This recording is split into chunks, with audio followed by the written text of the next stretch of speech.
We here at the Gaming Saloon Rift Tracks always support any and all that involve the creation and distribution of any show we feature, and we'll encourage any of those watching to support the official release. Thank you, and enjoy the show.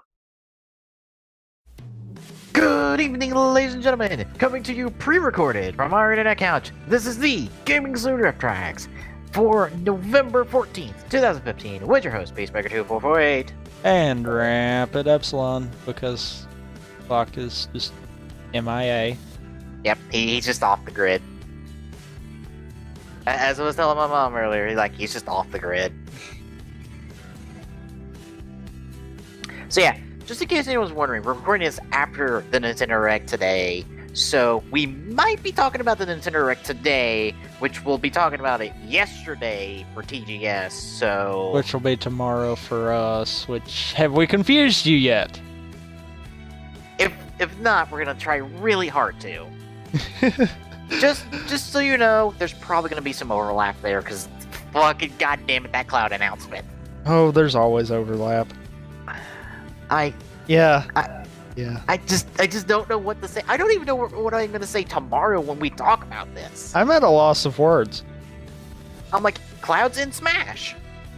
Although, in the same fact, I think I noticed the one thing that most people probably overlooked.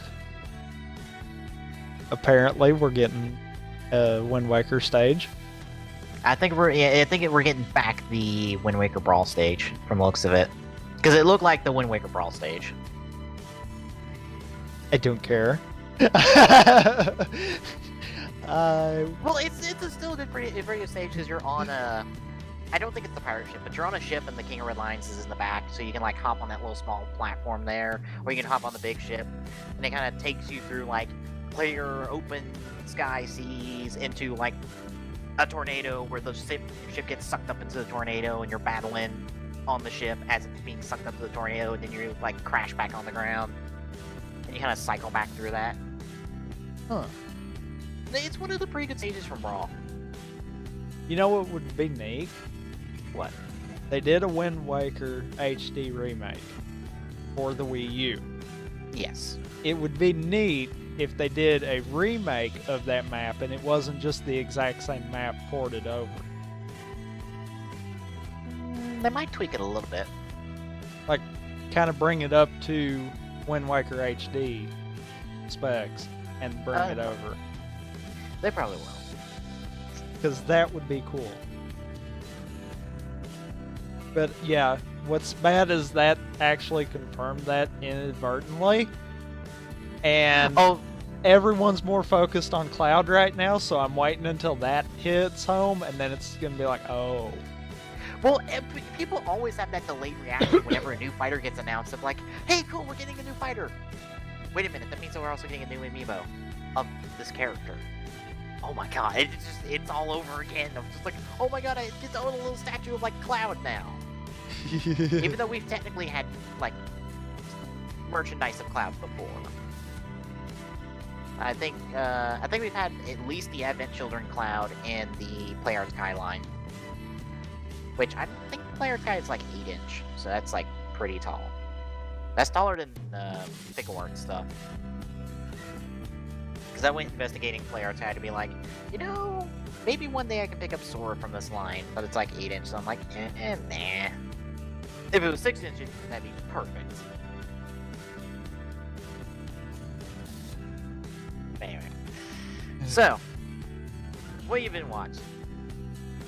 To get us back on track to Rift Tracks.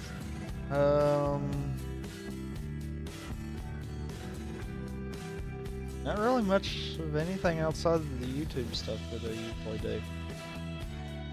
That's what's kind of weird. I mean, obviously, Ghost. We're going to be talking about that. Yeah, we'll talk about that a little bit along with like the scan stuff that came out. Yeah. Rebels. I think I'm caught up. Yeah, I'm caught up on Rebels. I watched the new episode today, so it was cool that Hera got her own episode to herself this time, and we got to see like where the B-wing came from, which was cool. Although, I don't remember the B-Wing having a fucking Death Star-esque laser to it. But fuck it, it was awesome.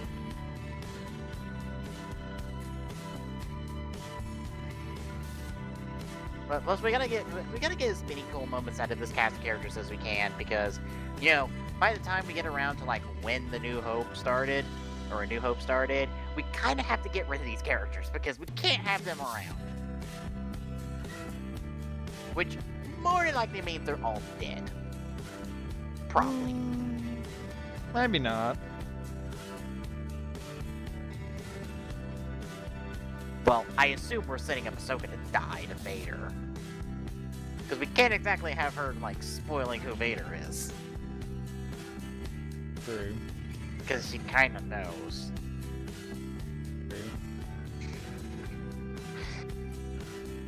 And we can't exactly have two Jedi running around when Luke's supposed to be the only Jedi. So, yeah. But other than that, Ripples is cool.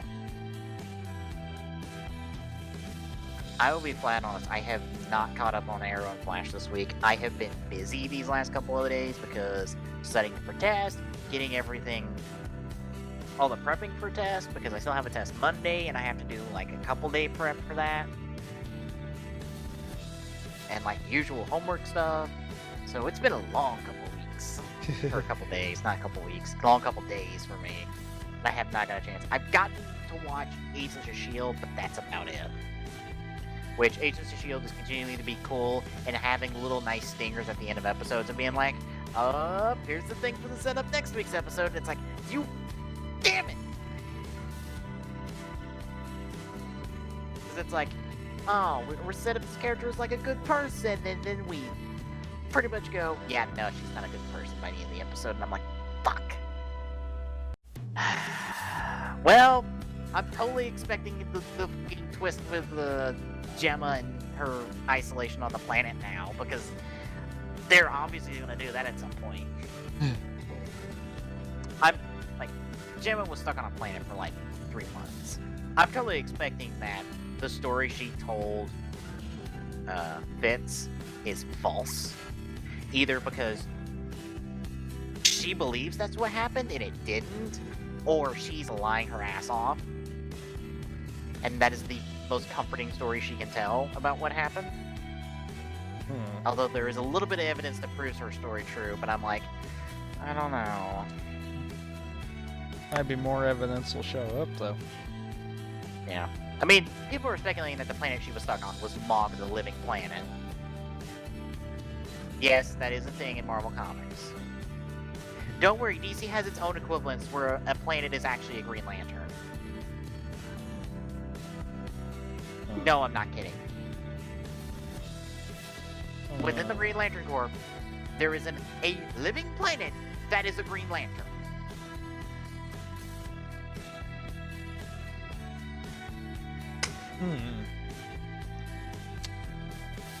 Well then. It is! It's true! Anyway. I don't even know how to take that one. I don't even know how to take that one, and I've known that for years. Fucking the Green Lantern animated show did an entire episode where they introduced that. The CGI animated one that was on like a couple years ago. That was pretty good, and they canceled it because of reasons. Everything gets canceled because of reason. But yeah, they did the whole introduction of like the Green Lantern planet. They also introduced the Squirrel Green Lantern, which is a thing. There's an alien squirrel that's a Green Lantern, but the squirrel looks exactly like a normal squirrel, but it's a Green Lantern. The Green Lantern doesn't... I wouldn't say has standards, but there's no limitation on who can wear the ring. It's just, can you wear the ring? Yes? You're a Green Lantern then. Can you wear the ring? Are you capable of thought? If the answer to both of these is yes, then congratulations. Congratulations, you're qualified. Because the ring can choose you. Because that's the thing about Green Lanterns. The ring chooses its wearer. So the ring did in fact choose a planet that can think for itself, and did in fact choose an alien squirrel. I question the ring standards, but whatever. We have a giant planet that can fucking Death Star people with Green Lantern willpower. I don't even. Yeah, but I suppose most I got caught up on. Gravity Falls apparently is on a month fucking break from our last episode, which annoys the shit out of me. A month. A fucking month is how long we're having to wait. I have never heard of such nonsense fucking scheduling in my life. It's so ridiculous. Welcome to Disney. How the fuck, if this happens, if this happens on a regular basis, because I was going in the Reddit forums, finding out, like, when the fuck is the next episode of Gravity Falls supposed to air, because I was expecting it to air, like, this week, because it's been 2 weeks. But it's like, no, it's delayed the next month. Delayed by, a month from the last episode. And I'm like, what the fuck? And some people are like, yeah, this is what it is, and this happens, and I'm like, how often does this have to happen to where hardcore fans are like, yep, Gravity Falls is like a month episode, or like months apart on episodes. That's just the norm. How the fuck did this show get popular then? A schedule like that will kill a show. Like, it fucking killed Tron Legacy. Because that show got put on like a 1 o'clock in the fucking morning time slot. For new episodes. And it killed the show. You're having to wait a month, not just for a new episode, but for the second part of what's supposed to be a fucking finale? This is the dumbest shit in the world.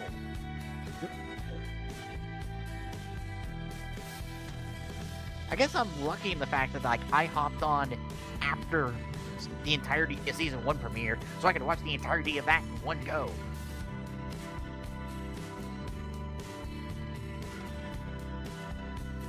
Fuck, this sucks, because I'm like, this show's good, but this scheduling's bullshit. I'm trying to remember if there's anything else I've been watching. I don't think there is, to be honest. I've been paying attention to Raw recently, just in terms of, like, wrestling news. So, Seth Rollins got himself injured, so they're going to have a tournament going in the Survivor Series to crown a new champion. Problem is, a lot of their top guys are down for the moment, or not going to be showing up anytime soon. Like, John's still hurt and recovering. Seth's down for, like, months right now. I do mean months. Daniel Bryan is cleared by third-party doctors, but apparently isn't cleared by WWE doctors, which, that's not good. And by not good, I mean that's dumb. Yeah. If Daniel Bryan is cleared by what I assumed is objective doctors, like, you should be cleared to get in the ring. But yeah, I think Orton's out at the moment with dislocated shoulder, I think. He's out for a few weeks. He's not going to be back at Survivor Series. So, like, it's down to, like, Reigns and, yeah, I got nobody else at the moment. That's about your only top guy left at the moment. And what's bad is, he's not a top guy. He hasn't been treated like a top guy for a while. Ever since his run to WrestleMania flopped. So you got him, you got Ambrose, who can walk into a shot with him and get a better reaction than Reigns. You got the returning Alberto Del Rio as he's teamed up with Zeb Coulter in what has to be the weirdest and kind of ironic pairing ever to happen in WWE. Considering the entire reason Del Rio was gone for the longest of times recently is because some racist asshole, and now he's paired up with the manager who is that racist.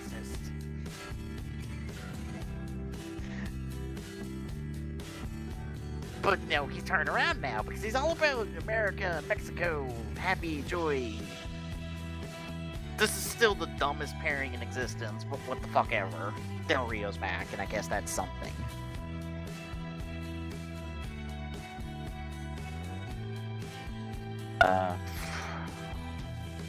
Like, I don't know who else there is. Like, Brock's not gonna be back for a while.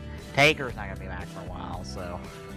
Plus, I think they're setting up Bray Wyatt to go up against Taker in terms of, like, the Wyatt family versus Taker and Kane, because I don't fucking know.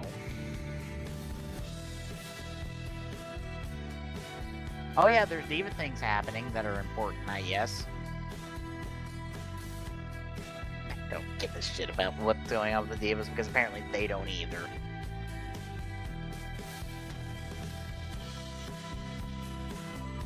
But I think that's pretty much it for me, so I guess we could talk about Ghost, and talk about the scan stuff that came out. Whichever one we want to hit first. Whichever. I guess we can hit the scan stuff first as soon as I find the best source to look at the scan stuff. I'm seeing better images of Ghost and Spectre figure arts, and those look great. It's also funny that they're in almost the exact same pose with their weapon.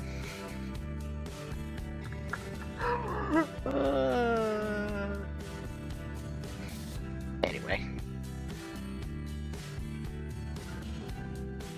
I should get off this article because this is not helping us. I guess we'll hit the Ghost episode so it gives me time to actually get the fucking scans properly. Okay. So, this week's episode of Ghost. Spectre is kind of a dick. Yeah. That is the short and long of it. That and kind of what I was figuring. Did you catch some of the comments back and forth? Oh, between him and Alan? Yeah. By the way, his name's Alan. Yeah. I kind of figured he was going to be like a third party in this, because it was just like, look, I don't give a shit about you, and I super don't give a shit about him. All I want is the icons, and if you get in my way, I will whoop your monkey ass, because apparently I'm better at Takaru than this, because apparently I've been doing it longer.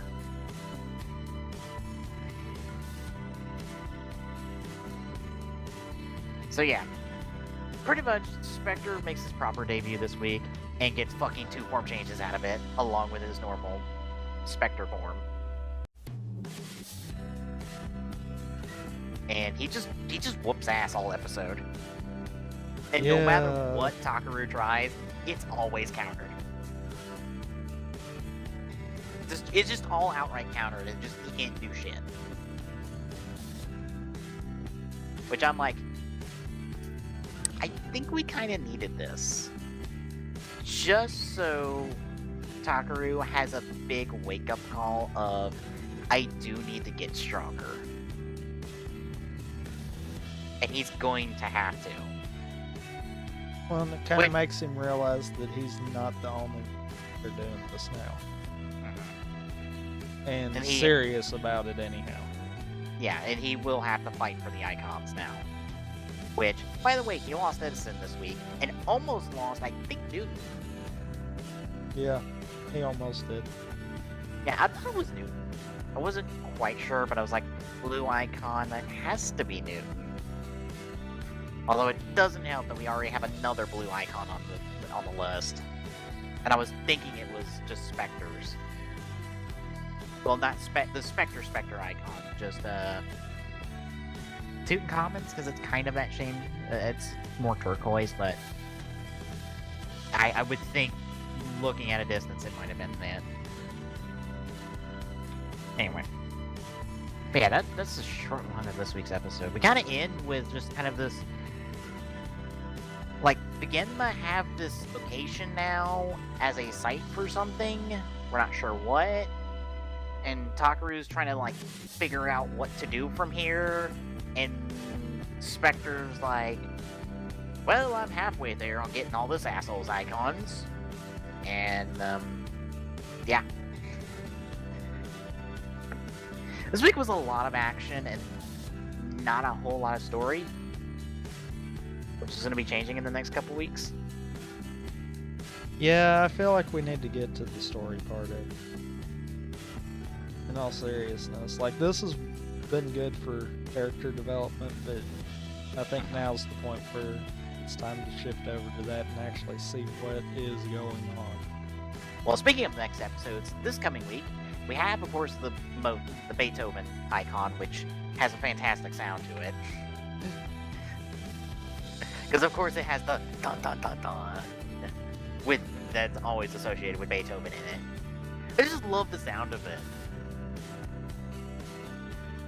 We're getting Billy the Kid next week. And we are apparently going to be finding out about the second monolith on the 8th, and finding out some secret about Spectre, which might lead into the scans of primarily Drive Ghost Genesis, which we have a couple pictures from Tamari and Kiriko's wedding, and guess who gets invited? The entirety of the Paranormal Investigation team, plus Spectre, who's alongside Takaru, and smiling, and happy, with the rest of the team. Question? The fuck happens between now and this movie, which takes place in December, assumingly, that makes Spectre not an asshole? Yeah, seriously. Because these are clearly in-movie shots.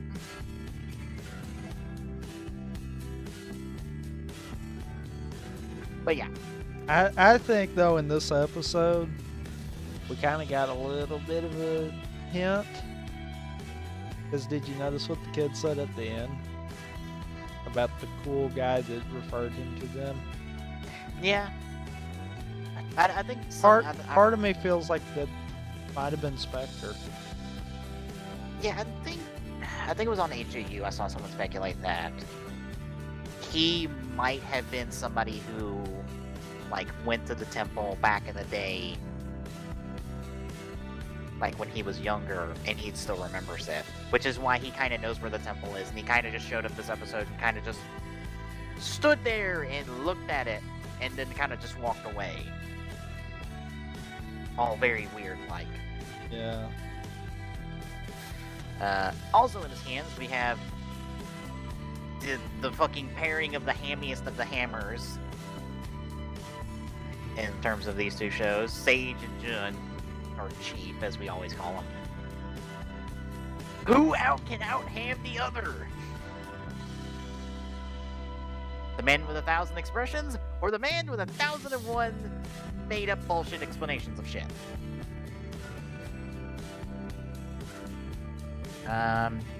Picture of the mock driver drive dead heat form. We got some Proto Zero drive stuff. We got some Chaser Saga scans, showing us more of the Chaser Saga, more of, hey, there is a Gaia memory involved called the Beast memory that apparently can turn a Roid mutant into a Dopon somehow, some way. I don't fucking know how. I'm not gonna worry about it. But that's why Terry's involved in all this, or like Terry gets called in because Tamara's like, Gaia memories. I think I might know a person. So apparently, like, the entirety of the Neo Heisei era takes place in the same universe, which brings up those questions no one likes to ask. Of like, you know, all this world-ending shit's going on, where the fuck are the rest of the writers? Off doing their own thing?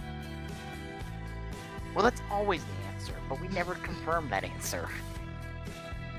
Maybe we'll get that with him. Because you ask that question because someone can ask that question all the time during like Phase 2 Marvel stuff of like, no, fucking London's getting blown up to shit. Where the fuck are the Avengers? Like, why is Thor taking this on solo? And my answer is, because Iron Man 2, Thor 2, and Cap 2 all or Iron Man 3, Cap 2, and Thor 2 all take place over the course of a week. So everyone's kind of busy. Kind of having to deal with their own shit. And no one has time to make a phone call. Like, ever.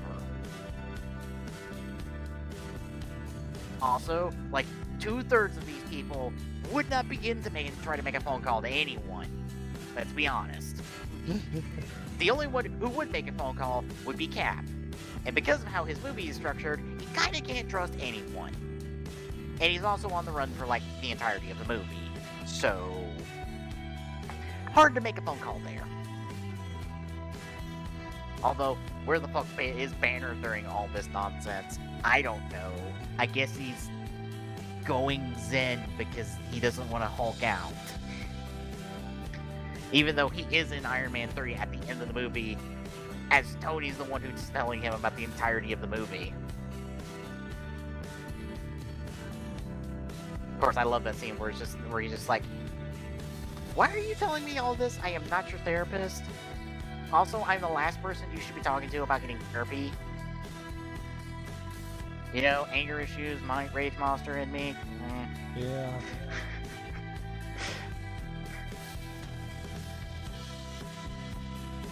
Oh my god, someone made Waluigi and fucking Fallout 4. God damn it!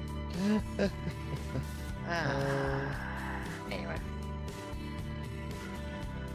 But yeah, I guess, like, all the Neo stuff is in the same universe now.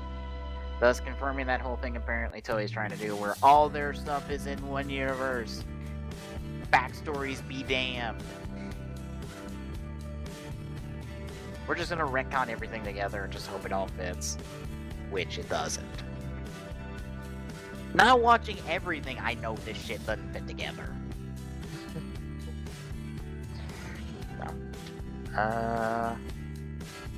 I'm trying to think of any video stuff I've seen. I was watching a Fallout 4 review today. It was a lot more grounded than many other Fallout 4 reviews. Because it was willing to look past, like, the veil of Bethesda and go, look, Fallout 4 is a buggy, barely held together mess at times. It's fun, don't get me wrong, but it's a buggy, unpolished, barely held together mess. I had a dude that I needed to talk to teleport onto the roof of a building that I couldn't get on top of. Oh, wow. Yeah. And shit like that is common.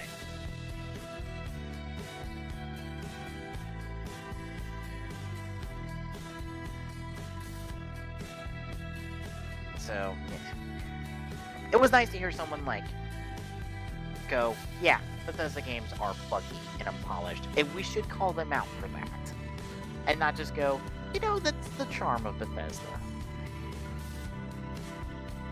Even though Fallout 4 just still does look good. And all the crafting stuff looks fantastic, and will probably be, like, where I sink most of my time in Fallout 4, if and when I get it for Christmas. Like, all that with food and customization, I'm like, oh fuck yeah. I totally want to customize my own weapons. I want my own, like, sniper rifle and pistol and, like, machine gun for use. Yeah. Anything else? Like, Ghost was pretty, like, short to summarize this week. I can't think of anything. So, guess we can move on to what we're watching this week. We are taking a break from the Go Busters to watch the first half-ish of RWBY Volume 1. In terms of episodes, it's, I think, the halfway point. Yeah. In terms of length, yeah. I was about to say, in terms of chapters, yes, it's the halfway. Oh, it is? 16, yep, there's 16 chapters in Volume 1. Wow. And we're watching through 8. So, yeah. Essentially, we're going to be watching chapters 1 through 8. Ruby Rose, The Shining Beacon Part 1, Part 2, The First Step Part 1, Part 2, The Emerald Forest Part 1, Part 2, and finally ending off on Players and Pieces. Now, what we have linked down below are 2 links. So it's important for you to listen to this part, even though we rarely, if ever, bring up what's linked in the description. Yeah, I've noticed that. Mostly because I'm an idiot and I don't remember to bring it up. And I forget to mention it too. Anyway, what's linked down below, I believe probably the first link will be a link to the official playlist of RWBY through Rooster Teeth. If you want to watch RWBY, watch it through the official release.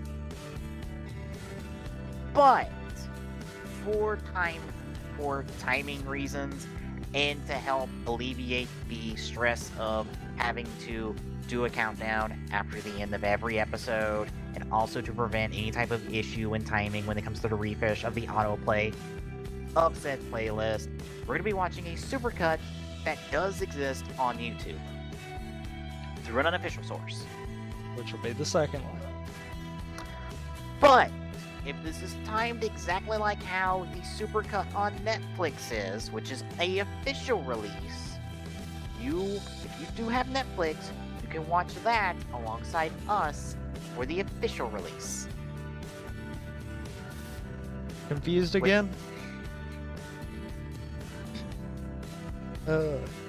Essentially, watch the best version you can of the episodes cut together, because that's essentially what we're watching. Basically, it'll boil down to 3 different groups. 1, if you have Netflix, there you go. 2, if you want to watch it officially and have to deal with pausing our video every so often, that'll be the first link, aka it probably will be the Rooster Teeth YouTube one. I doubt I'm going to put the site one, because, yeah, their site at times can be a pain to deal with. But also, it should be the first one, and then if you want to watch the same one we're going to be watching, it will be the second one. Right. Also, keep in mind, if you are watching the separate episodes, bear in mind, the supercut takes out the opening and ending for every episode. So you only will have to kind of keep up with that. Yes. You're only going to get the opening off the bat, and then from then on out, you are getting episode to episode to episode to episode to episode. So, stop at black, start at black, stop at black. Which in this case, we're going to be starting with the opening. And then probably just going straight through to Chapter 8. And ending off at the end of Chapter 8. Whenever it fades to black, I think. Hopefully. Anyway. It's a shame Glock's not with us to experience this. I know. Yeah, this will be the 3rd time each of us has seen Volume 3 in terms of like a cut and like a marathoning of it. Volume 1, you mean? Volume 1, yes. I said Volume 3. Bravo. 3rd time Volume 1 in a marathon sense. Yeah, I think you're right. Yeah, I was made like for me it's the 3rd time because I marathon Volume 1 after when Volume 2 was coming out, and I did it again when Volume 3 was coming out. So this will be the 3rd time I've done that. Anyway, you ready? Yep. Alright, taking a look at the first half of Volume 1 of RWBY on in 3, 2, 1, go. I could not correct words there. I noticed that.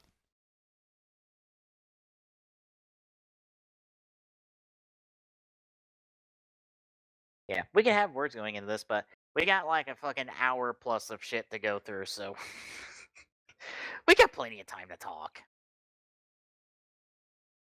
So. Not to mention I still like the opening song. Yeah, I will say I like the opening song. Like,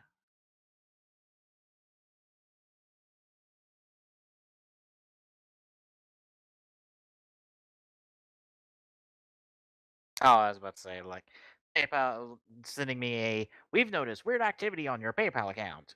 Except we're not PayPal. We just want you to give us your account information. I was about to say, if PayPal hasn't noticed weird stuff on my account yet, I don't know if they're going to ever. Yeah. I will say, one of the biggest hurdles I think for someone wants to watch RWBY is voice acting.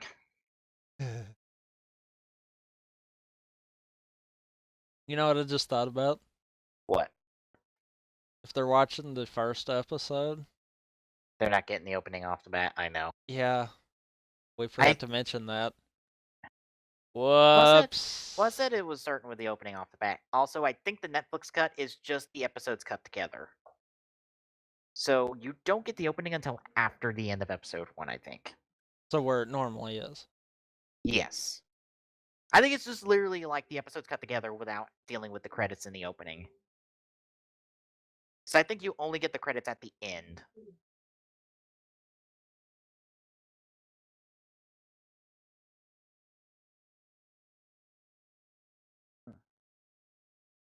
I have to think that, like, when they were doing Volume 2, they looked back at the start of Volume 1 with this scene, and that what made them want to do, like, the World of Remnant stuff that they're doing.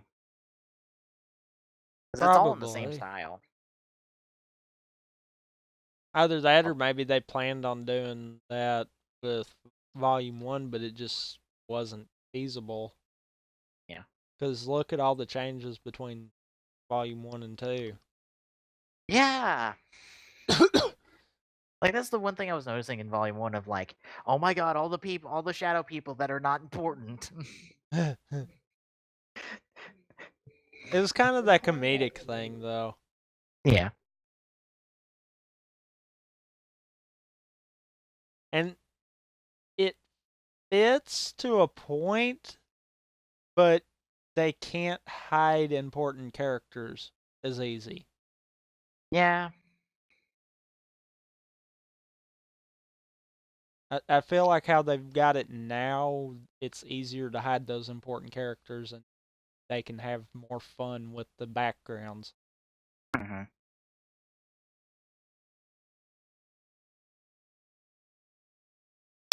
The old man with 1,000 jobs. I swear he has like 4 jobs so far. I know. Because like he runs the shop.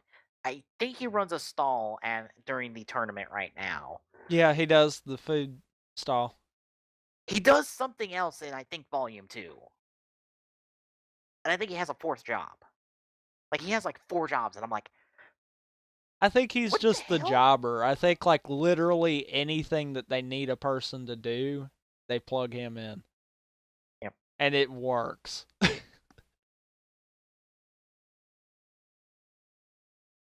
I love how this is how we get introduced to RWBY.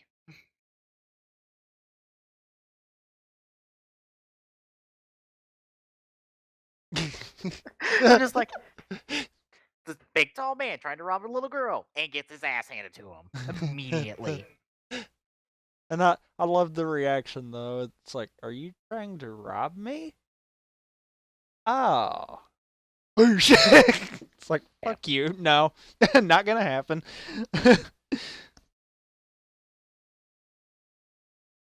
That's not how headphones work, but fuck it, that was awesome. So, folks, if you're watching this for the first time, you're probably about to wonder, she builds a giant ass scythe. Yes, it's also a gun, specifically a sniper rifle. And in case you're wondering, yes, everything in this show is a gun. Everything.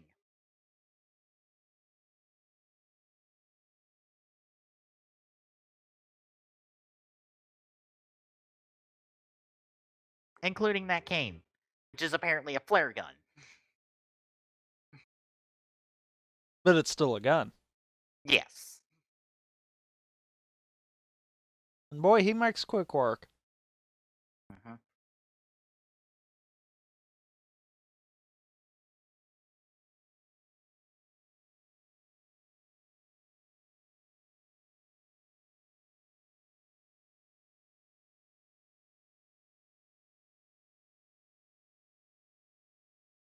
I still feel like one of these times when I'm watching these episodes, I'm gonna see something that I just missed the first time through.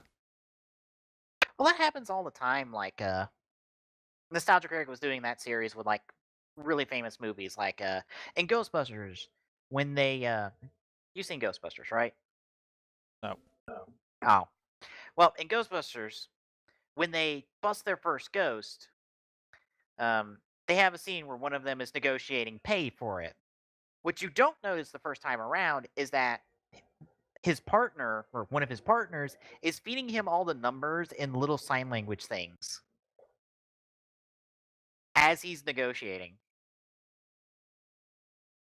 Huh.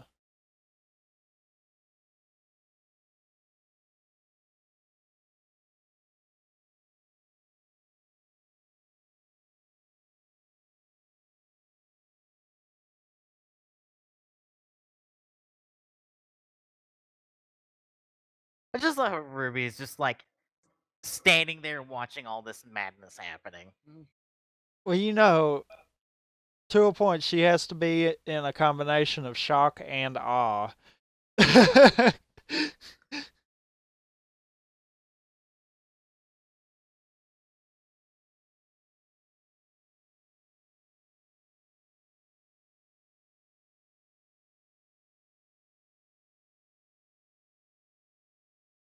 And I'm realizing right now I have to be careful of what I say just in case someone out there is not seeing as far up as we actually are.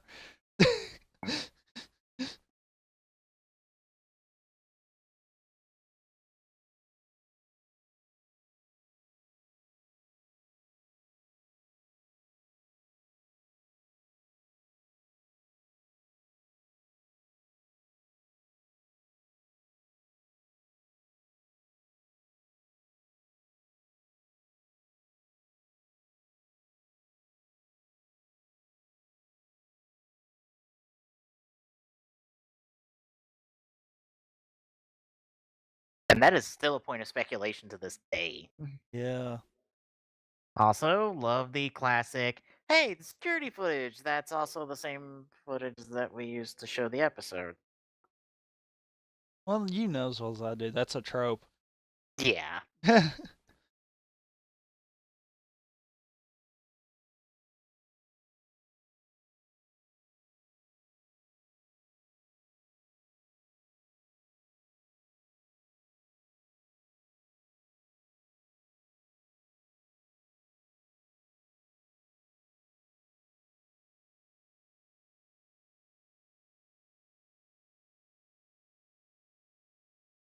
And by the way, we have seen Crow. Yep. And it informs so much about Ruby and her sister.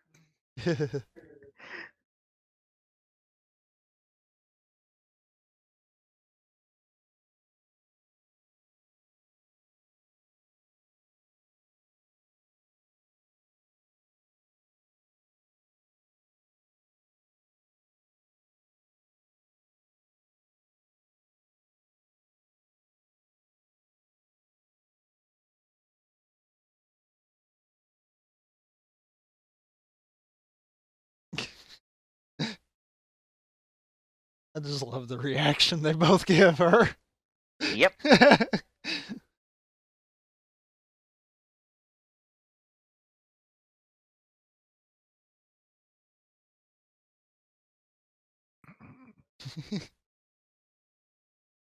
love how he's so willing to just like bend rules and just go, yep, yeah, let's just let her end 2 years early.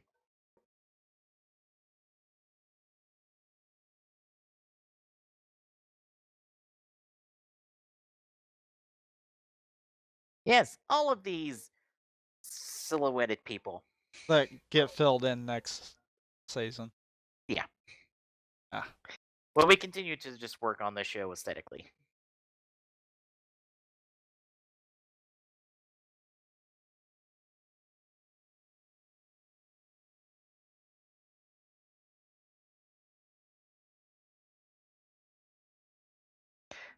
Also, love that we just transitioned to traditional animation style for this.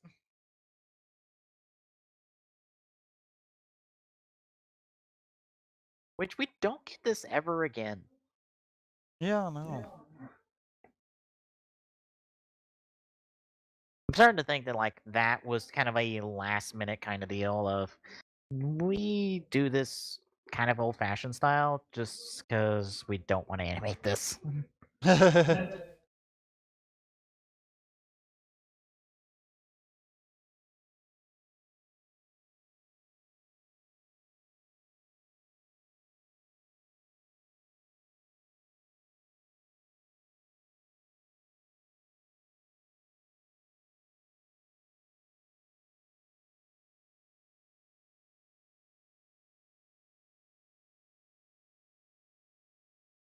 Oh my god, that person stepped where they shouldn't have stepped. They stepped on the seat.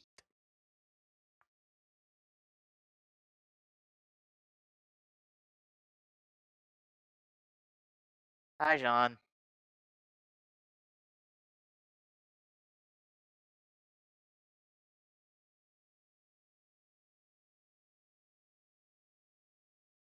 Oh, come on. He's gonna be your best friend.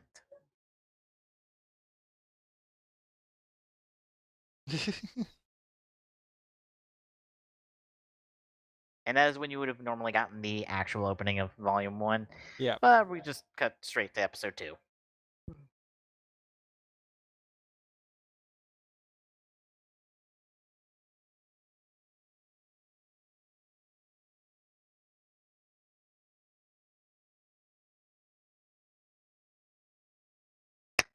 Poor guy.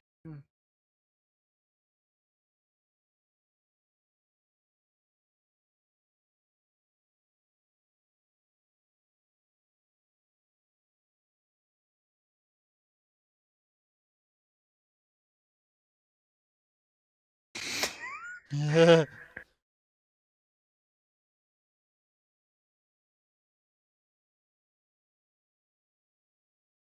I love how they managed to hide the transition there. Yes, I love that.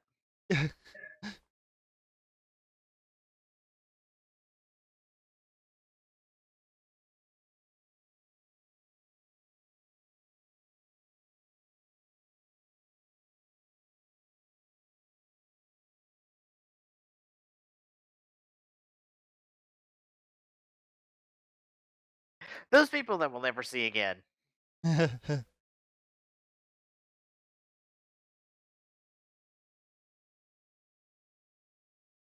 She has no idea.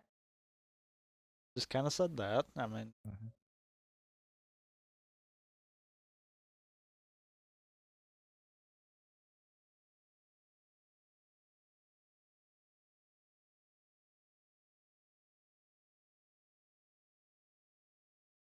think you're talking a little too fast for her.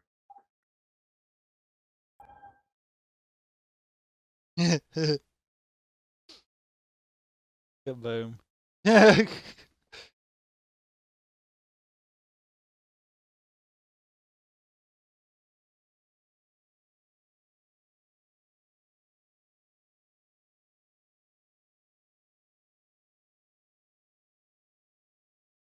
To be fair, she doesn't look that much older than you.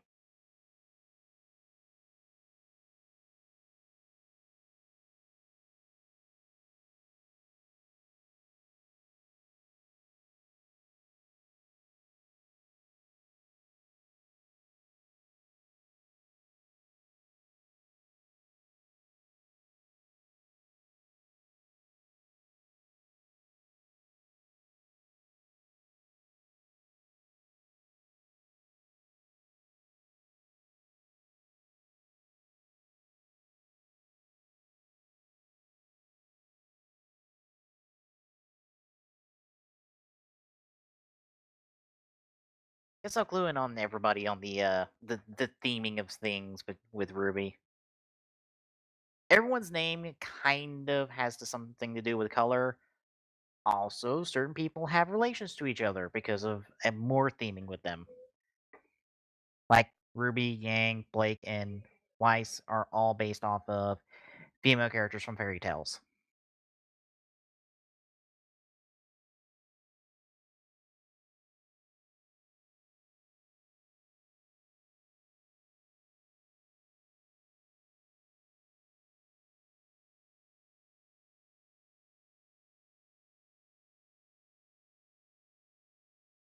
In this case, Jean and a few other characters are named off of famous people who were also known to crossdress and are also gender bent themselves. Because Jeanne d'Arc is named after Joan d'Arc.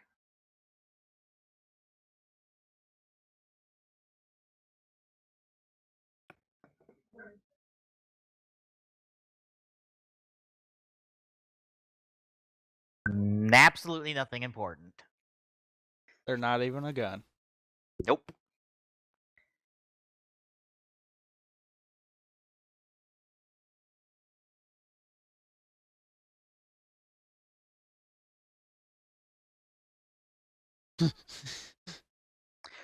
Poor John.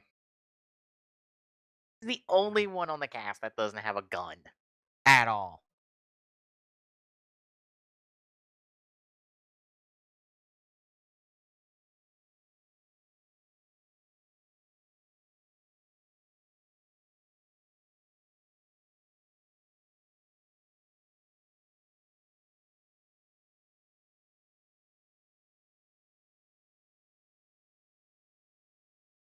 Also, in case you're wondering, yes, everyone has an emblem.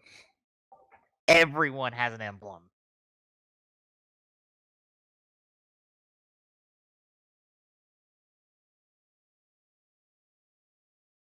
Nope. Nope. And episode 3. Yep. Just burn through the episodes now. Hi, all these people who are not important enough to care the color.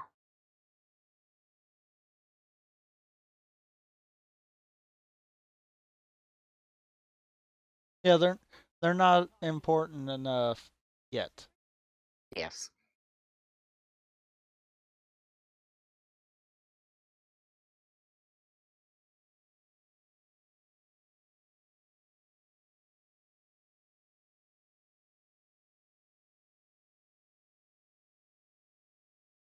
He's behind you.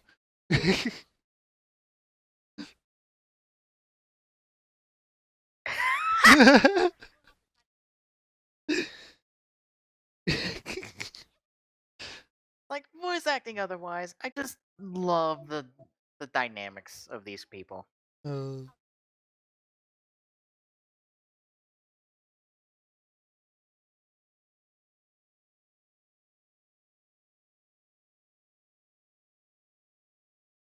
Sure. That's gonna kind of be hard to do, but okay.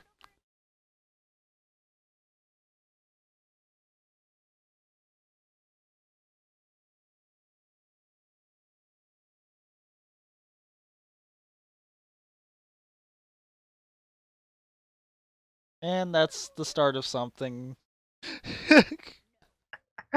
uh,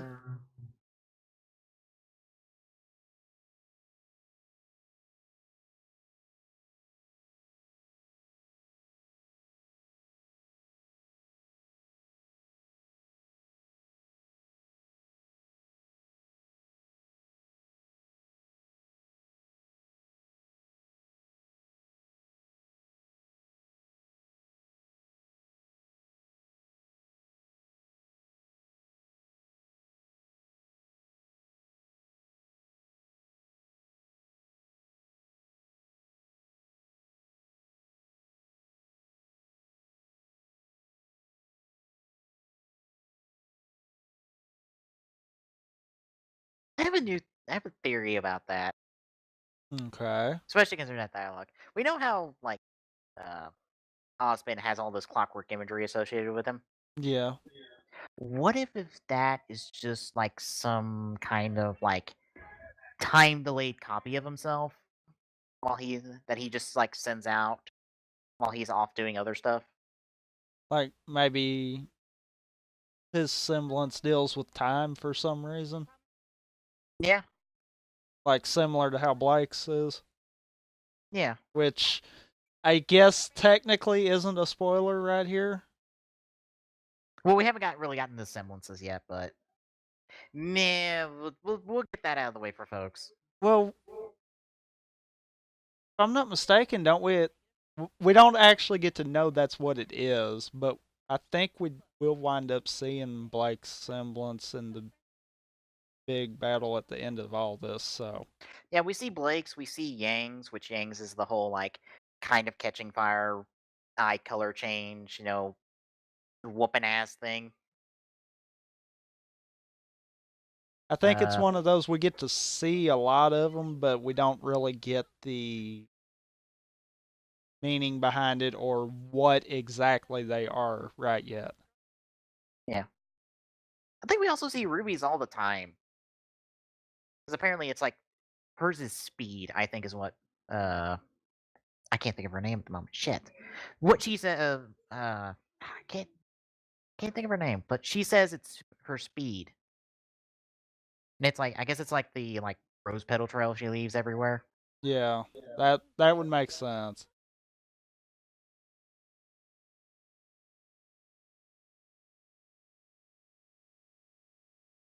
I love how they're both terrible at this whole social conversation thing.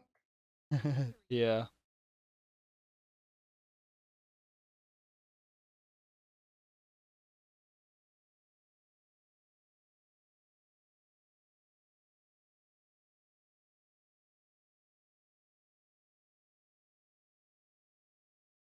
I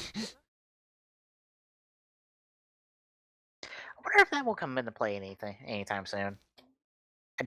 It hasn't, as far as I know.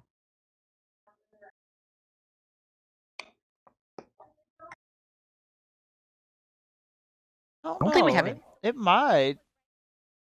I could see it fitting in at some point, but There's no like hints to it. yeah. Granted, there's like no hints to like what the hell's going on with Ozpin, which again, Ozpin's like the odd man out because his name doesn't really line up to any kind of color.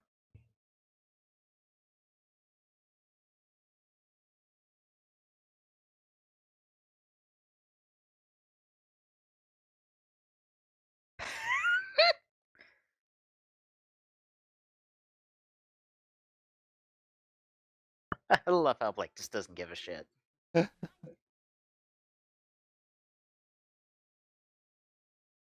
Oh God, Nora. Oh.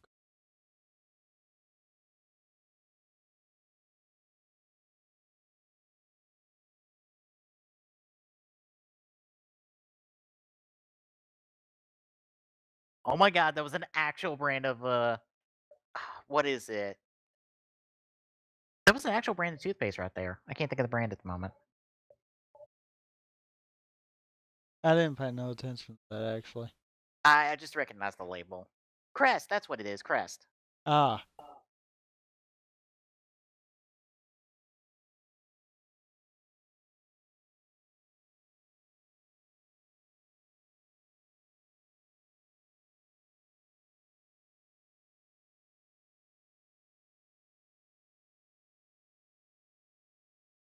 You know that's not what he was thinking. Right, but I have to assume their relationship is just Rin just listens to Nora and just says what needs to be said and just takes whatever is related to her. He's just accepted the fact that Nora is just this hyperactive, just talks on mile a minute kind of person and just goes with it. And he's just super chill enough to be like, yep, moving on.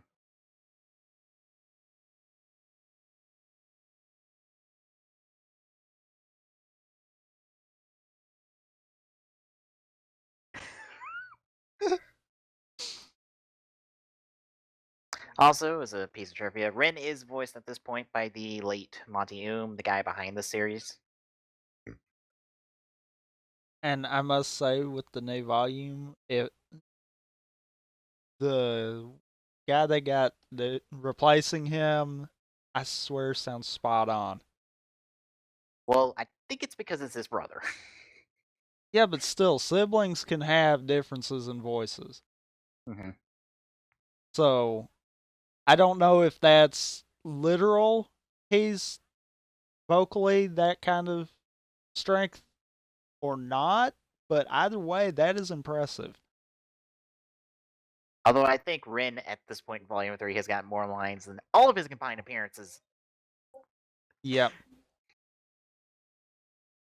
Might help the fact that he's voiced by someone who's not the main person behind the show and is doing a million things in relation to the show, like Monty did. Not to mention helping out with Red versus Blue. Yeah, because yeah, wasn't it? I think he was originally hired on for the animation for Red versus Blue. I'd say so. So I think we had the animation for Red versus Blue, and then like after like a season of that with Red versus Blue, we got the announcement of RWBY.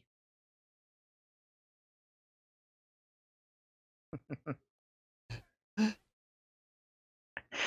just love the dynamics of these characters.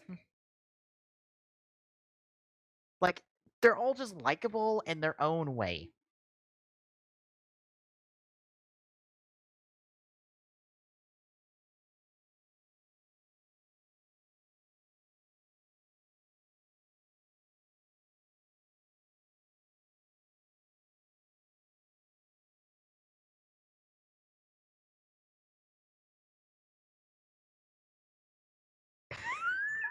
God, I love Jean's just wacky antics.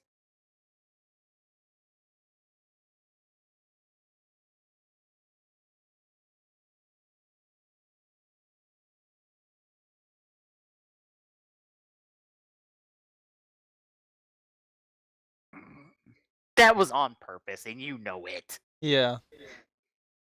But at least she's nice enough to apologize. Right. Besides, it's good practice for later.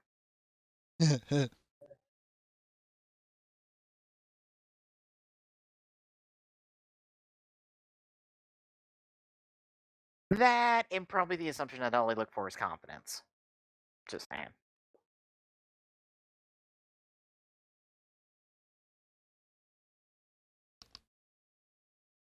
Also, we only get like 2 people from Team Cardinal here. Yeah, because we need to wait till later. Like I forget his name, but like the leader of Team Cardinal and like one of the goons, and that's it. Pardon. Yeah, Garden. I forgot what his name was.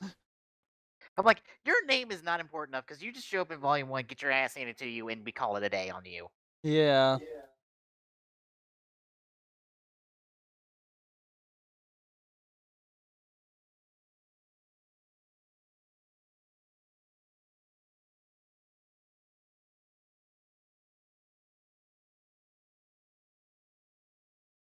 That's pretty steep for the first day for folks. We're just gonna send you out into the wilderness with a whole bunch of monsters, and we kind of just expect you to kill your way there. If you don't, we'll try to find your body to give you a grave. And Try. worst case scenario, we'll at least send a letter home to your parents. Exactly.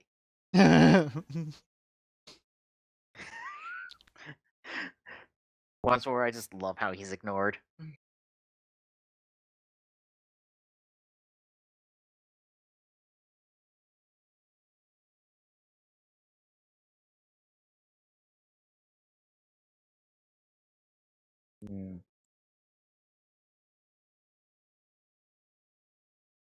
What the fuck is with Cardin's pose?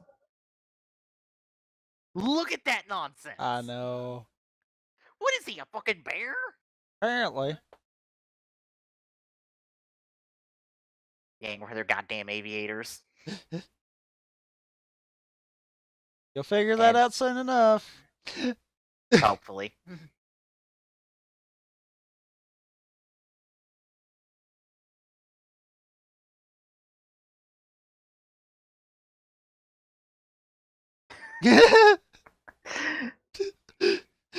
Oh.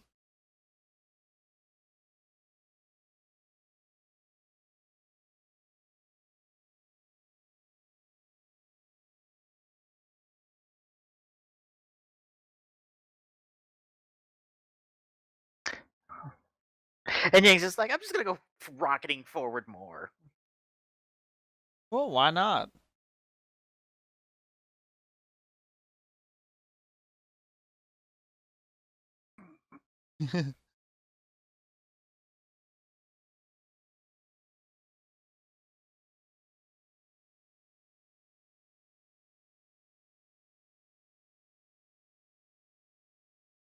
I must say, I love that transition right there. That is an awesome transition. Oh. And she is a remarkable shot. Yeah.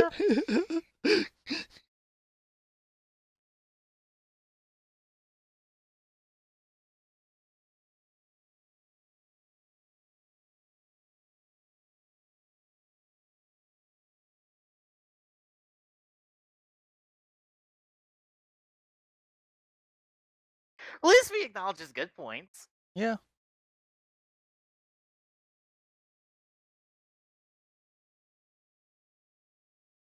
At least we acknowledge Blake's good points.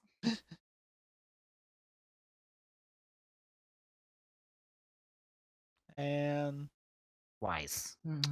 yeah.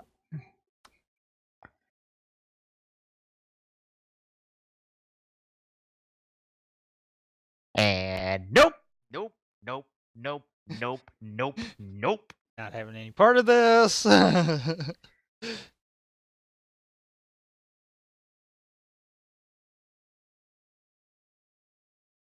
And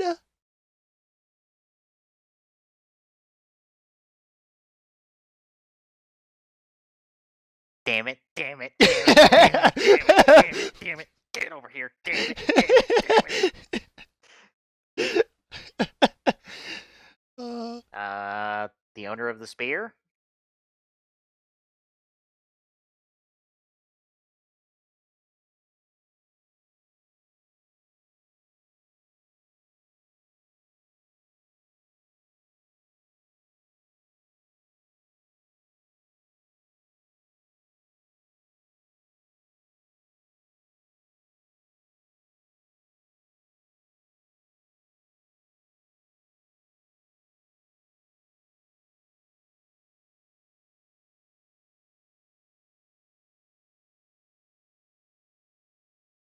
No.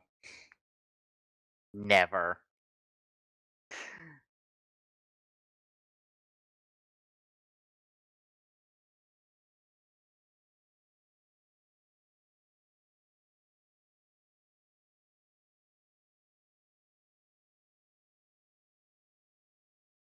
Is the true terror of the forest.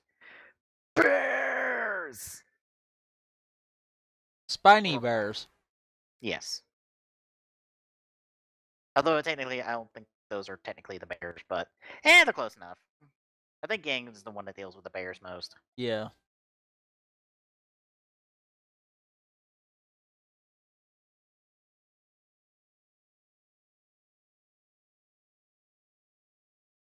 Well, that'll change in a second. Nope. Yeah, Gang's the one that deals with the bears. I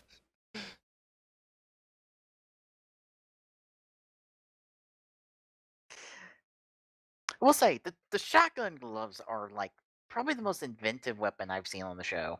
Yeah.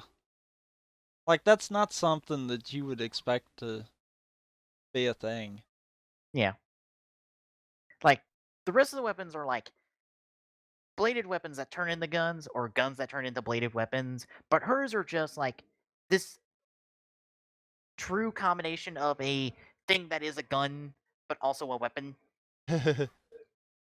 And I love the fact that to really piss her off, all you have to do is cut one piece of her hair. Well, she is based off Goldilocks. Yeah. Aw, she didn't get that kill.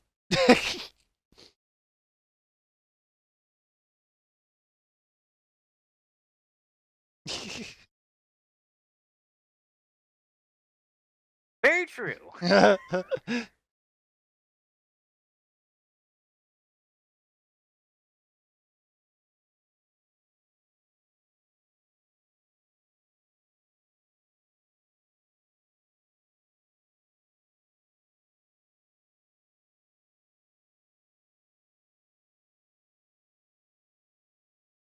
That's also the thing about Weiss's weapon. Technically, her weapon is not a gun. It only has a gun-like part to it. Yeah.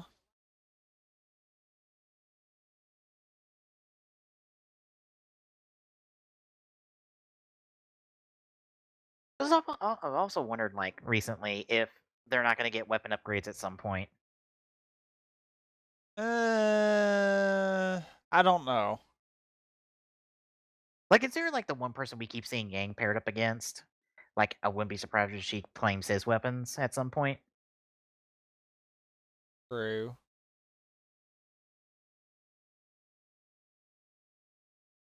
That was only a part of the force, though.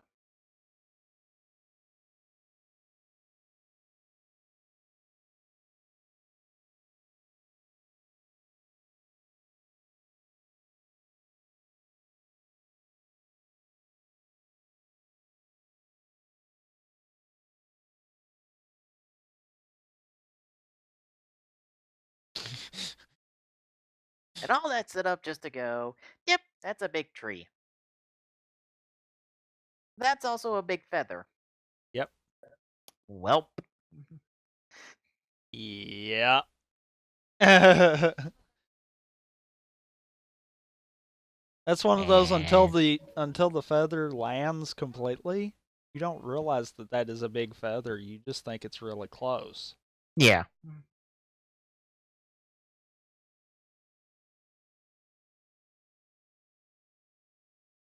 Nope. Jean is the character we get so we can explain everything. It's also cool that we pair up this explanation with a fight scene so the exposition is less boring. Yeah. Plus, we also get to see it in action.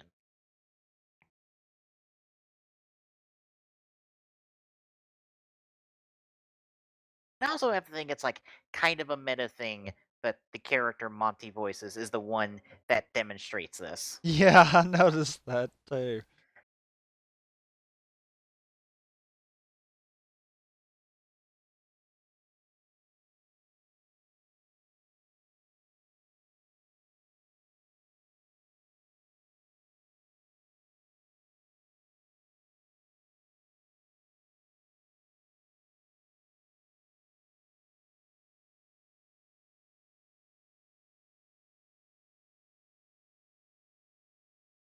Of course, with I think like Ren and Nora are the characters we've gotten the least amount of backstory for.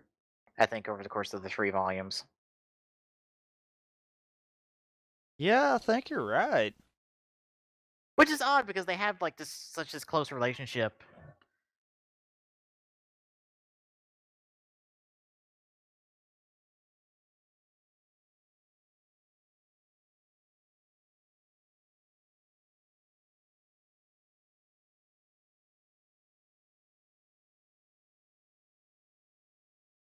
That one move gets reused so many times. It's The open palm strike. because of how powerful that is right there. Yeah, but I think like 3 different characters have used it.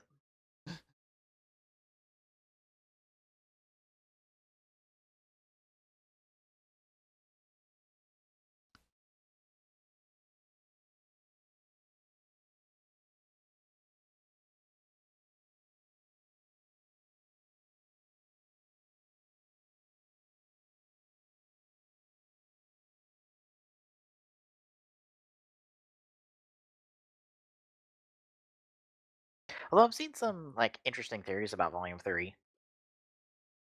Okay. Do you know how the lyrics are like for Volume 3 opening kind of say like forgetting the past and letting go of it? Yeah. Some people have speculated that John might end up dead. Because he's kind of this representation of the past. Huh. I don't know. I don't think they'd do that. I know like the the order of them like letting go of the circle is very indicative of things we've seen before. Like Pierre's the first one to let go, and the fact that she's like the first one on the hit list of things makes sense.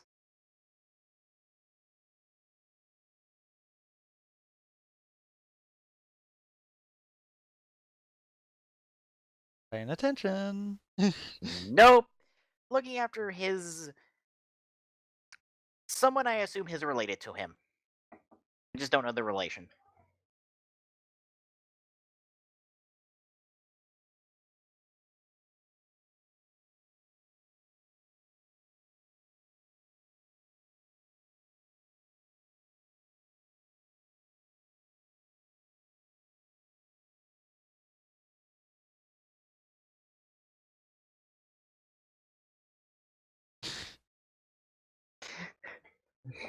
And Granda was worried about Nora and Ren not getting along.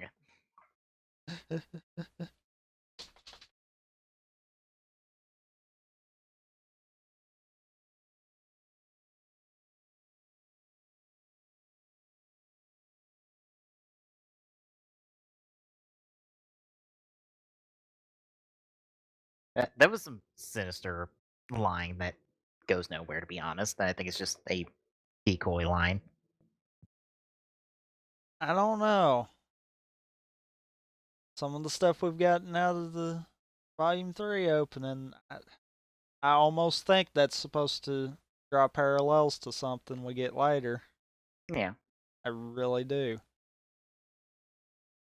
Yeah. Also, I think either Team Cardinal or like one of the other teams gets there before them. I assume, which is why some of the pieces are missing. That would make sense.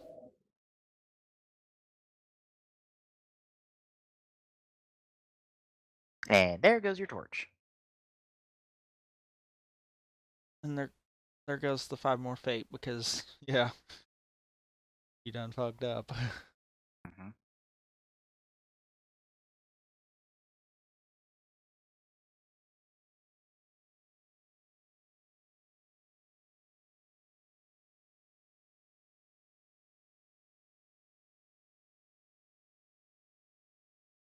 Well, everyone else is busy with other things, like getting lost. That's not the relic. It's too pointy to be the relic. Don't do it. If it moved, it's not the relic. I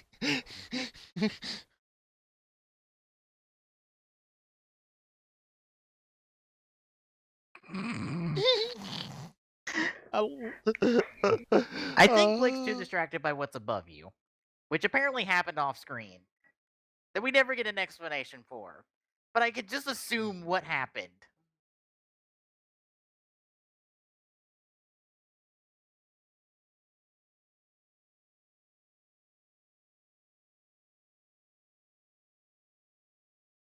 Whoosh. Go? I'm not badass enough for this. Bye. Run.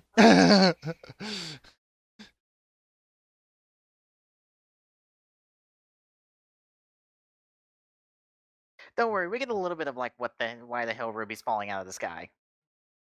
Right here. Yeah. In the next episode.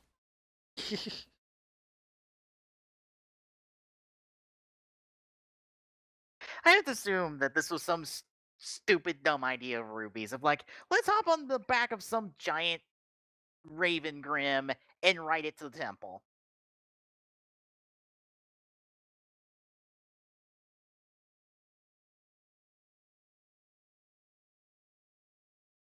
Donk.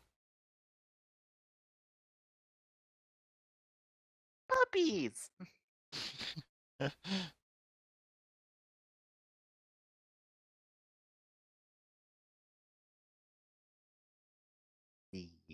Yes.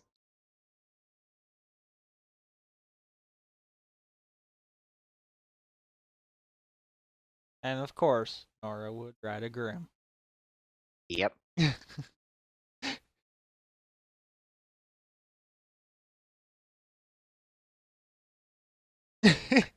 Not happening.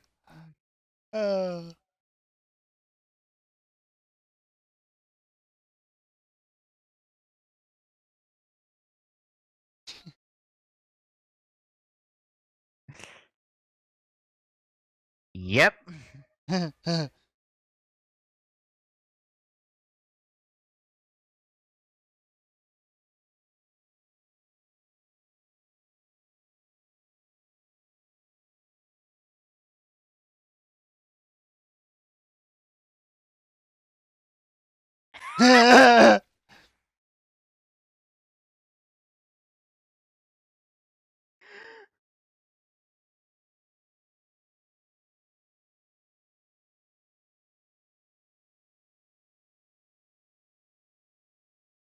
There you go.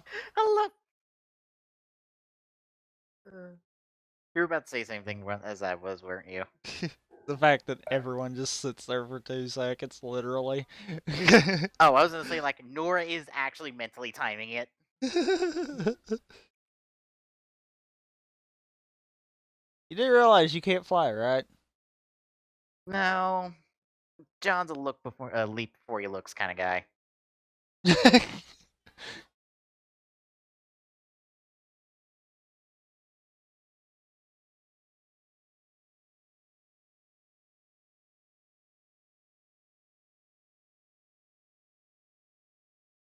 I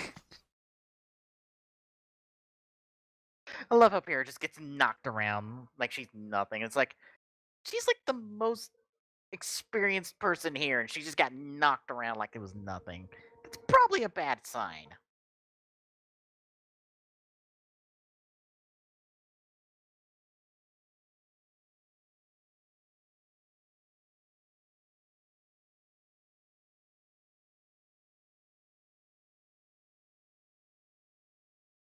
Those are some sharp feathers.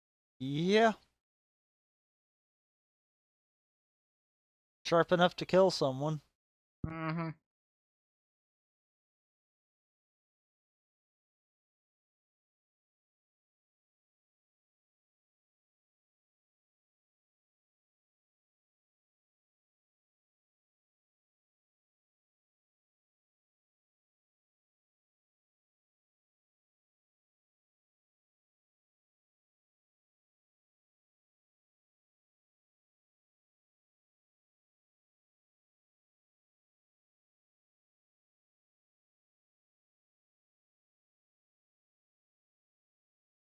At least try to be nicer.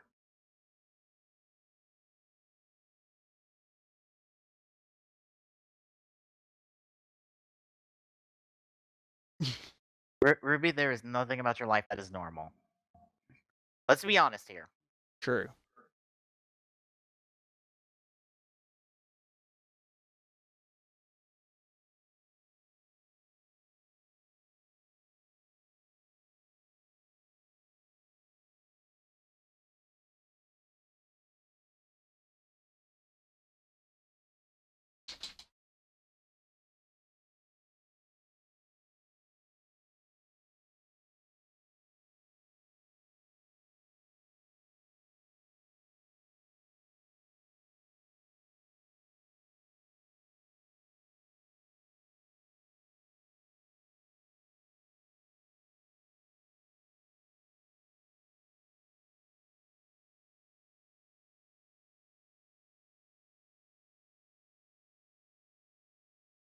Look at Yang being proud of her little sister. And Ruby striking the heroic pose.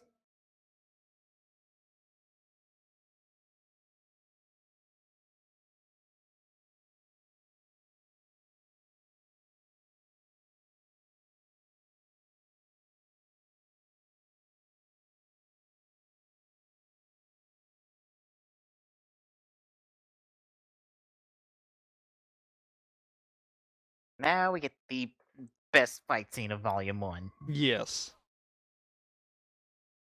And the entire reason why we had an entire extended episode at this point.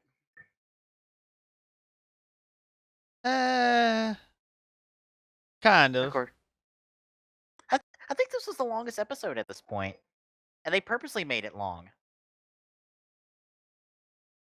True. Because I think up to this point they were like what 15-minute episodes, and this was like a solid 20 minutes, 25. No, Also, no, high no, shadow box no. there. No.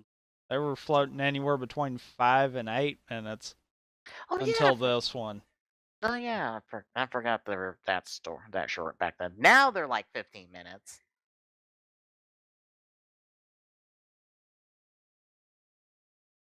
I like how they did this initial split up to make you think like, oh, that's not how the teams are gonna be, and then well, Nora does her thing. There you go, your turn. Yep.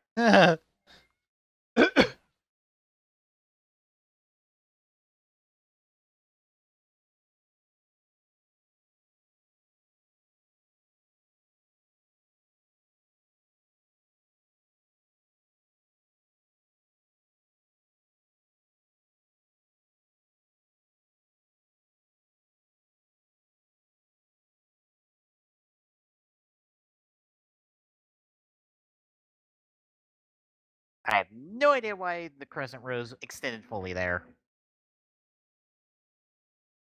Still don't to this day, because there's no reason for it to extend fully for that. Yeah, I know.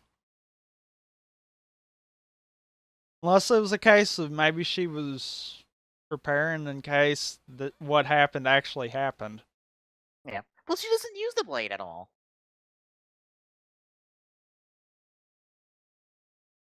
No, but it's a platform for her to stand on. Kind of like That how Nora's hammer is. true.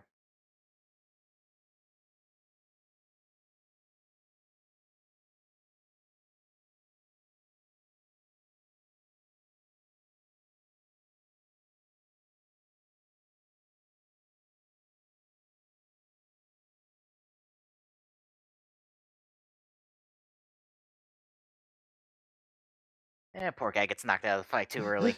Yeah.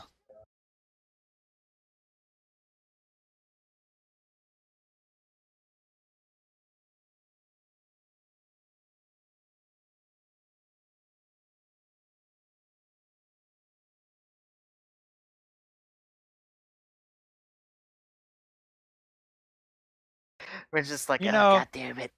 I didn't think about it, but we actually get Pyrrha's semblance in there too. I, Yeah, I I don't think it's as obvious, but I think right there we did. yeah, with pulling the spear, yeah. Yeah. I was initially thinking it was like the shield thing, but it's like, nah, she's like Captain America. She just like bounces it when she in the exact direction she needs it to go to come back to her. It's physics things that she can do in her head.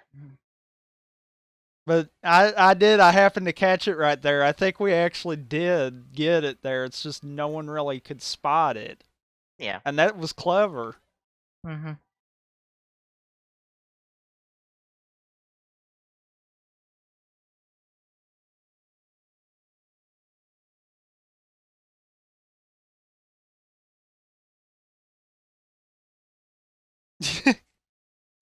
uh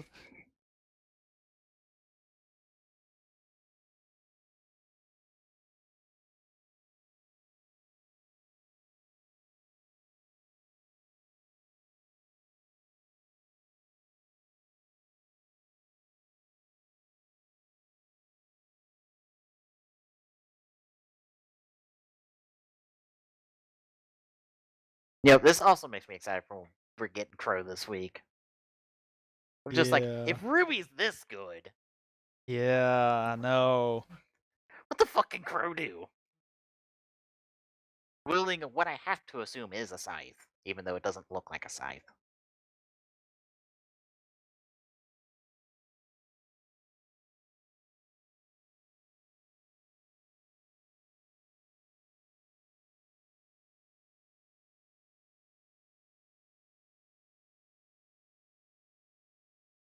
Yeah, you're right. The only longer episode before this was the first episode, actually, at 12 minutes. Yeah, but was it longer than this one? Nope. This episode was actually 13:45. It's the second longest episode of Volume 1. Longest episode is the final episode of 15.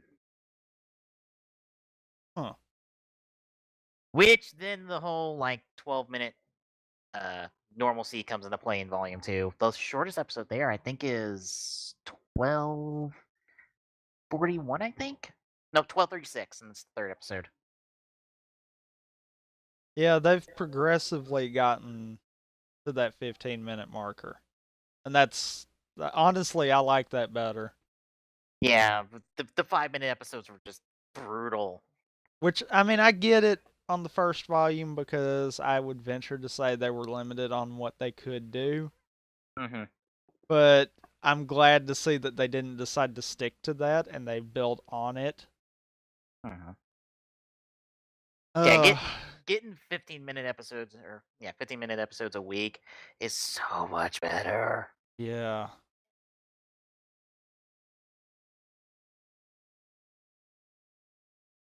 We get a lot more per week.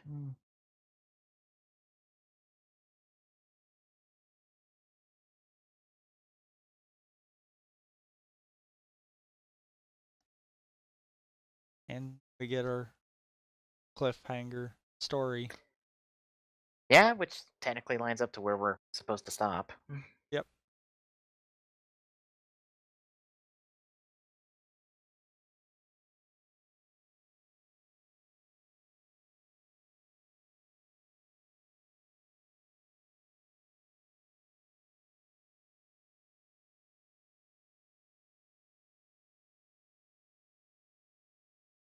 Come on, fade the black fully. There we go. Okay. Yeah, that was the first half of Volume 1.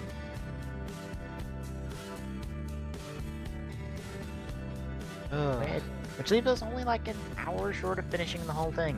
Yeah, I know. So yeah, what was it like going back for a third time now? I never get tired of it, honestly. Yeah. I think it really helps that like RWBY is so short that you can just like breeze through a lot of it. And not really have to worry about anything. Yeah, it's just like, hey, hour and a half. Like, this is essentially as long as like your normal big blockbuster movies these days, because they're all pushing like the 2-hour mark. I swear.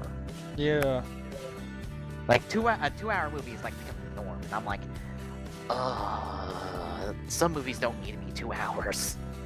Some movies barely need the hour and a half. Yeah, like a Transformers movie has no reason being 2 hours. And oh god, is Age of Extinction a perfect example of that.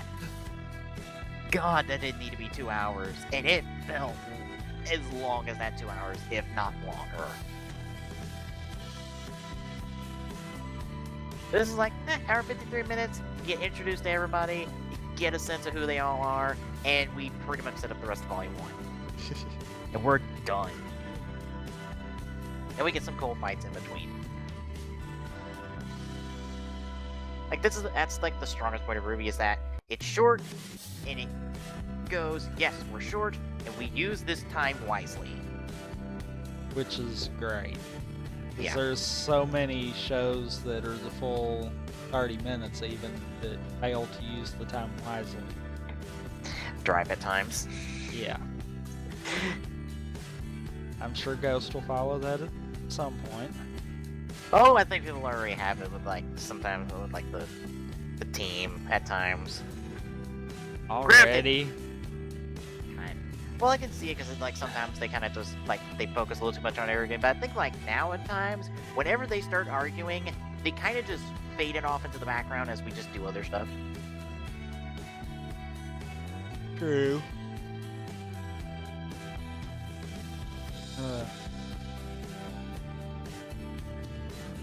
So someone tweet the, what do we want? Free tuition.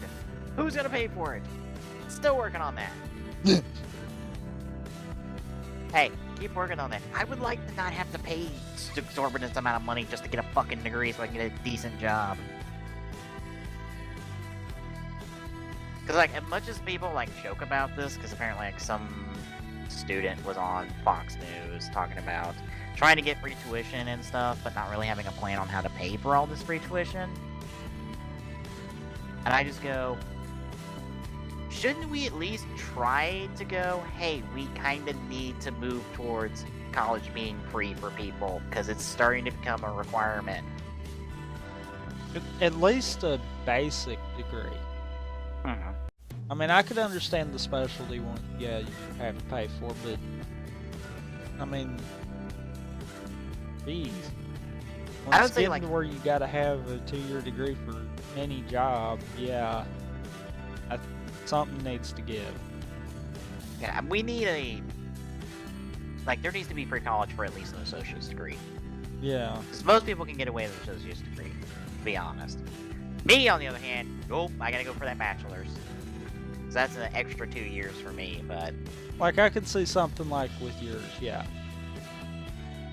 Having to pay to do something like that, but... Because that's something that you're planning on making a career out of. So spending a little now, you're gonna wind up getting well worth it by the time it's said and done. Yeah, we're talking the career path that, like, not only am I on track to get a bachelor's degree, I'm also on track to get a license to be a practicing engineer. Like a lawyer-esque license that I have to actually go take a 8-hour test for. Jeez. I'm just glad I'm not in, like, a structural engineer. That's a 16-hour test. Can you imagine the mental strain that is? A 16-hour test? Ugh. I had to take back-to-back tests with a 20-minute break between them. That is, I assume it's not 16 hours straight, but that is an exorbitant amount of time. And the thing is, I was telling my dad about it, and he was like, oh, probably a lot of the structural codes that you have to remember. And I'm like, remembering every single structural code, or being tested on every single structural code? Ugh. That just sounds mentally exhausting. So I can't imagine how many structural codes there are. Yeah, but I'd venture to say you would not have to know every single one of them. Right, but that doesn't mean the test will test to see if you know every single one of them. Right.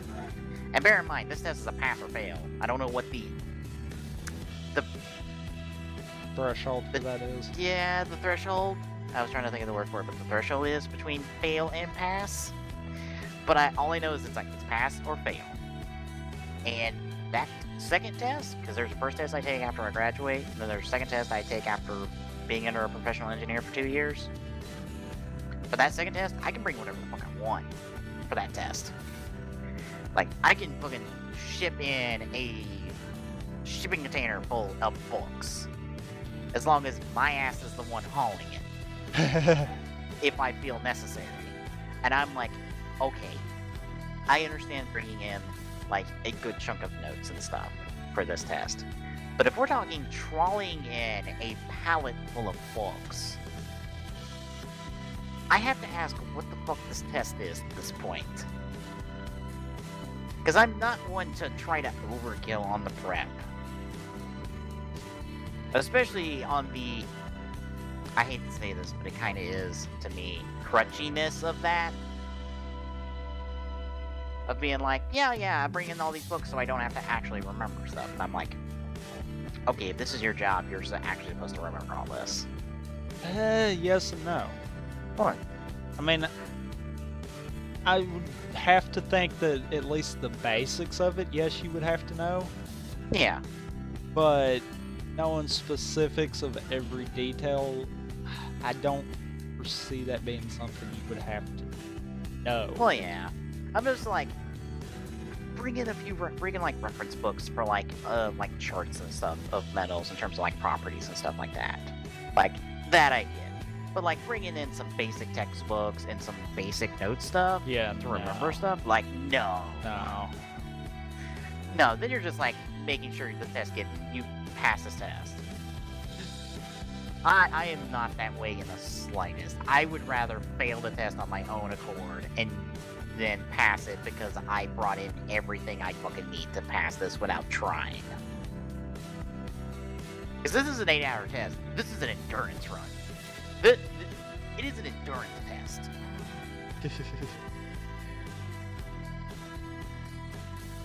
Anyway, now that we're done talking about my career path. Yeah. I just like RWBY as a story idea and a concept. The thing is what gets me. It's I just like the basics of it, and everything on it just makes it better. And I love the fact of how much it's improved over time. Yeah, that's the most amazing part of this. Is it just keeps getting better because it's this is a working project for a lot of these folks. And I mean, even with Monty not being behind the helmet, it doesn't really feel different. I mean, you can tell the vibe has changed some, but you don't really feel it. Yeah, I would say a lot of that comes down to that they still have a lot of the notes and outlines for future volumes. But since we don't know where the cutoff is on that, depending on how long RWBY goes, we may not know, when Monty's influence in terms of what he was able to directly create stops, and when the people that worked under him and were inspired by him, when their ideas kick in now. Fully. And it's not just a mix of two. Because I think right now it's just kind of a mix of both, depending on the episode. I don't know. I almost feel like maybe this point, he might have just had an outline of where they were going to go with it, and they were kind of working on it as they were going. That's possible. And maybe that's where maybe that's why I'm like, you can tell it's changed some, but not tremendous. Because maybe the concepts are there, and it's just how they're executing what's changing.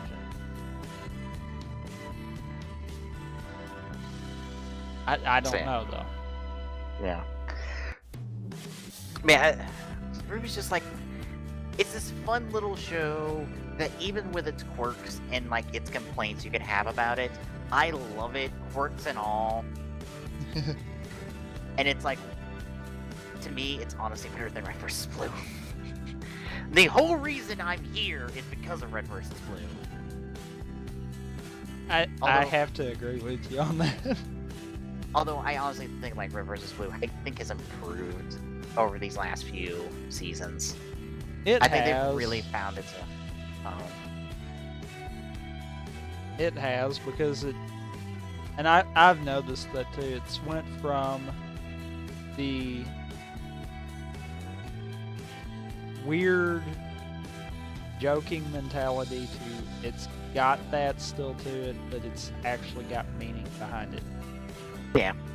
They want to actually tell a story with these characters instead of just have wacky things happen to these characters and then react to it. Like, they want to tell this overarching story with them. And these last few seasons of Red vs. Blue have kind of put them there. And I think the show's really improved because of it, because now it's got a focus. A thing that they can focus season to season with. And it's great because we can even, like, I wouldn't say character development, because there's very few characters on Red vs. Blue that I think have character development.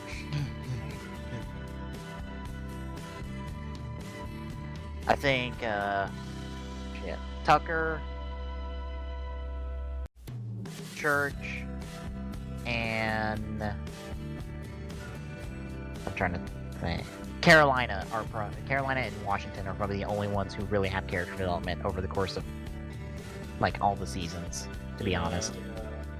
Like, it's those four, which is funny because they're all the ones on the blue side.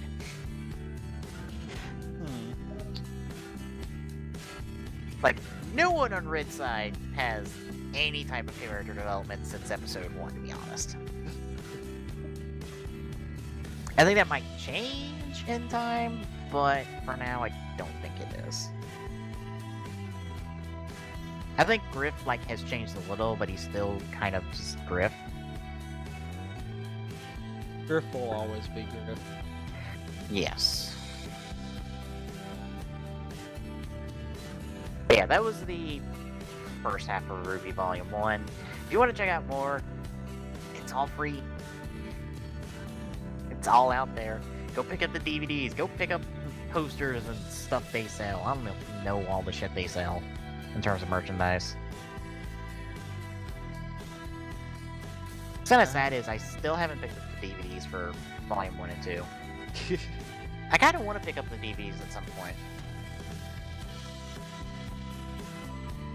But I haven't sat down and done it yet.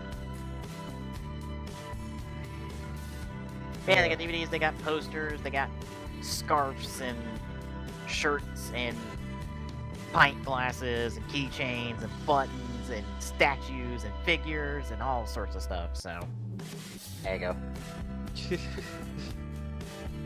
You went and looked at them. Yes, I am on the page right now. Saw that going. God, that RWBY figure is tall as shit. How tall? 12 inches. Holy G.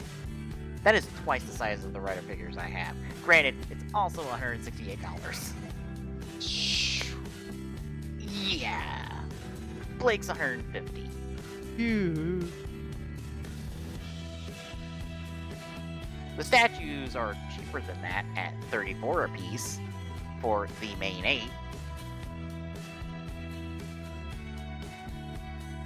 And it's only the main 8. It's actually not that bad. Yeah. So, anyway, next week we're gonna pick back up with Go Busters, and we'll take another break off into, I think, Ghost in a few weeks.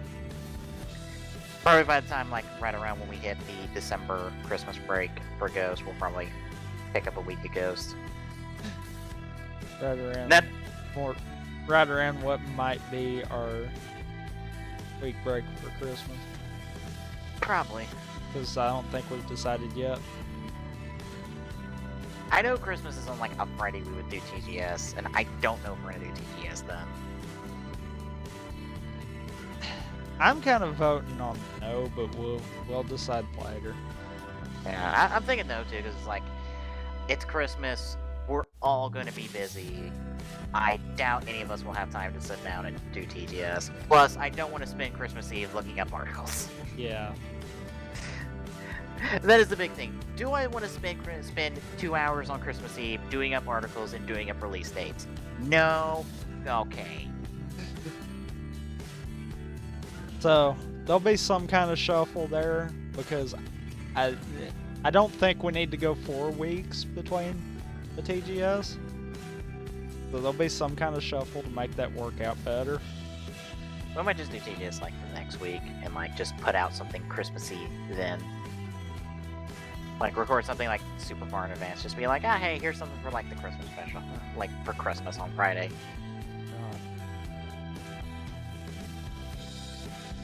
Here's an idea: us jokingly watching some type of old-fashioned Christmas special.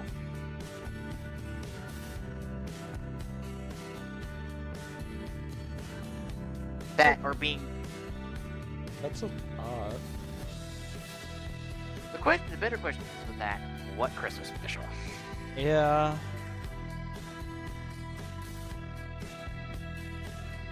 But we'll get to that point when we get to that point. Yeah. Anyway, until then, that'll do it for Ramp it up, Slum. I'm Facemaker2448 saying, good night, everybody. We'll see you on the next round of Games of Electronics. Peace out. Don't forget to check out the links in the top and the bottom and the other shows we do in the annotations. Also, for those on the mobile, all the links will be in the description below. Till next time.